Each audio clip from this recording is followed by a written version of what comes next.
Hello, welcome to Kinship. My name is Jessica Amos. I'm a mindfulness teacher and coach, and I'm the founder of Stay With Yourself, which is the practice of being who you are, where you are. And I believe that's exactly what we are here to do at Kinship.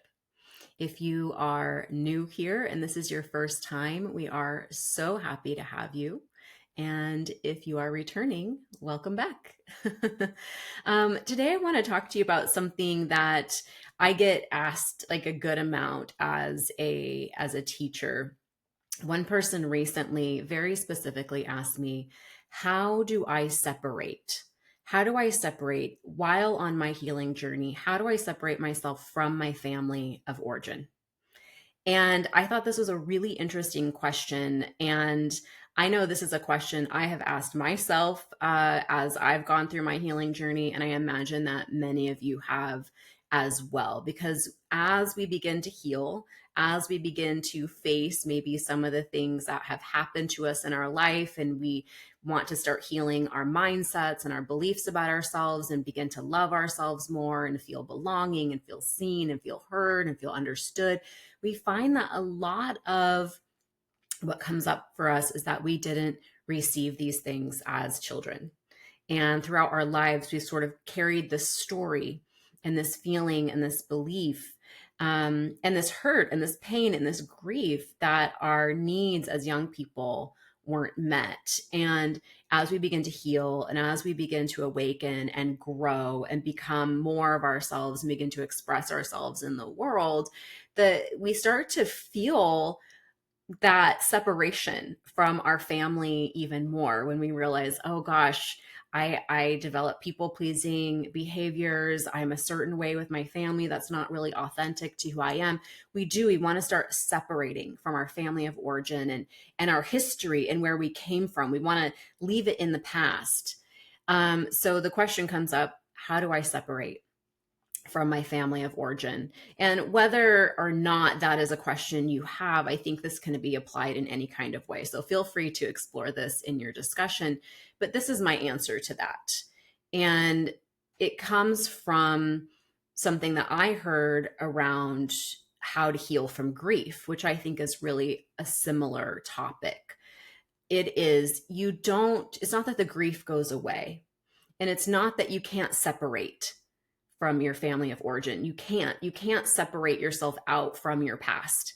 Your past is a part of you. It is a part of what has brought you exactly to this place here now. We are not trying to erase the past or have it not exist or pretend that these things didn't happen.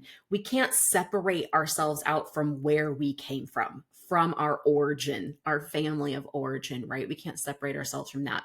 So just like with grief can feel so big, and it can feel like, how am I ever going to move on from grief? How am I ever going to move on from my history, from my past?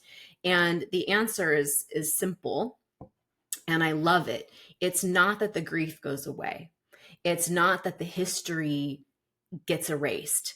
It's that we expand around it. It's that we grow around it. We grow in our capacity to hold it, for it to exist inside of us, for it to be a part of our experience of who we are, of our history, yes, and of our present awareness around how we want to be in the world and who we are choosing to be now. So I like to think of it as a garden.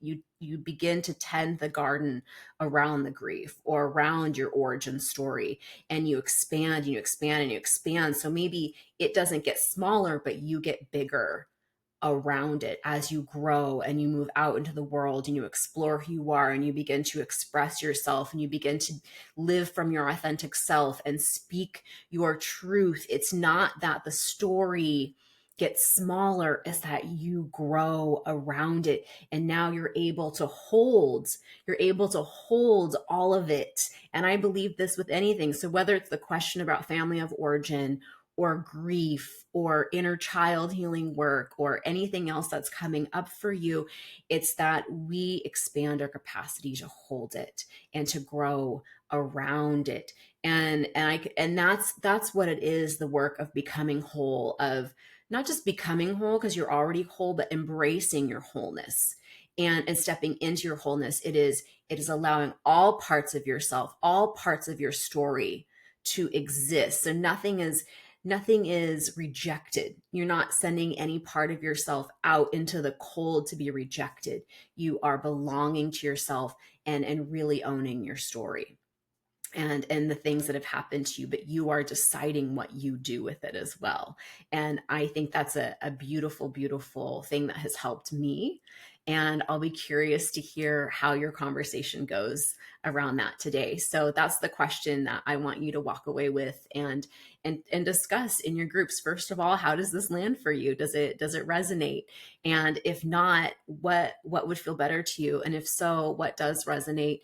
And what are you holding inside of you that feels so big that you need to maybe grow and expand around? And what would it look like to grow and expand your capacity to hold and invite all parts of yourself back into yourself, so that you're not separate, but you're really embracing your wholeness, including where you come from and the things that have happened, with that loving embrace of your beingness. Mm. I really, I really look forward to hearing how this conversation goes for you all. Thank you again for being here with me. Thank you to our facilitator for being here to hold this space for us. And thank you to each of you for showing up with open hearts. Until next time, may you stay with yourself today and always.